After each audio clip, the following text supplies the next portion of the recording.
Atvelykis vokiečių bendrijoje Haide švenčiamas kasmet. Kartais jis vykdavo bendrijos Haide kieme, tuomet, kai šventė lydėdavo žaluma ir šiluma. Šiemet Velykos buvo anksti.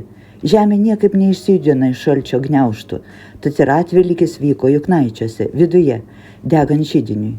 Vokiečių kilmės gyventojų bendriją Haide aplanko bičiuliai.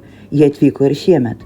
Tai Deutscher Kulturverein Memel vadovas Heiko Kresins su žmona, bendrijos Vokietuva vadas Manfred Wagener ir mūsų ilgametis bičiulis, partneris bei palaikytojas Uwe Jurkštys. Po iškilmingų sveikinimo kalbų visi sėdo prie gausiai papuošto stalo, kurio šventiškumu pasirūpina Hilda Petereit. Jai nuolat patikima ši misija, nes žalumynai, gėlės bei augalų kompozicijos jos stichija.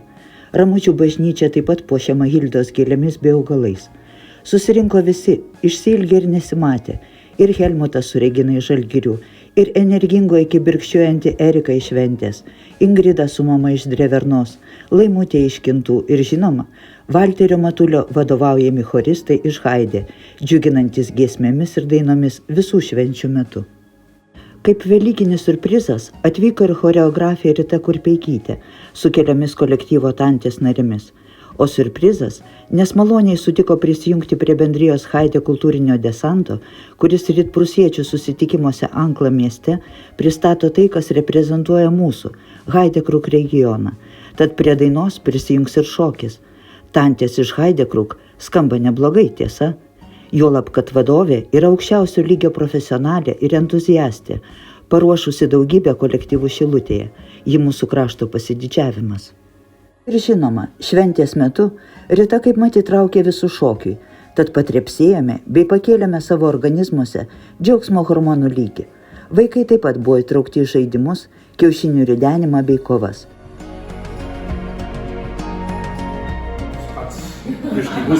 Stipresnis, jūs žinot, kad mūsų gyvenimas nelengvas, bet čia yra išvis kitas reikalas. Mano žmona, kaip gera žmona, reikalauja, kad mes vežam mažuką dovaną. Jeigu aš būtų žinosi, kad 60 žmogus yra, tada dovana būtų trigubai didesnis. Dėl to čia yra tik mažukas Napoleonas yra. Ir jūs turit bėgą, kad jūs gausit mažukas galą. Aš jums linkiu gerą, kaip šitą vadinasi, po Velykų šventę, arba kaip? Atvelykos, taip. Reiškia, aš jums viso linkiu gerą Atveliko, gerą metų. Daug šito, aš nežinau, kaip šitą vadinasi geronė, dėl to mes turim vaikų, čia užteks, to gal nereikia. Ir dar vieną kartą didelę ačiū, kad mes šiandien gali būti su jumis. Ačiū. Pavasaris išties atėjo į pamarį. Jis atėjo į vietinių širdis, sujungė bendriems darbams ir ateities planams. Lai jie bus įgyvendinti. Was wichtig ist zu sagen, wir fühlen uns wohl. Mein Freund Andreas Eschenburg, ebenfalls bei Vokietuva der dritte Mann. Der andere ist ja Dirk Bohlmann, das ist Vokietuva, diese Drei-Mann-Geschichte.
De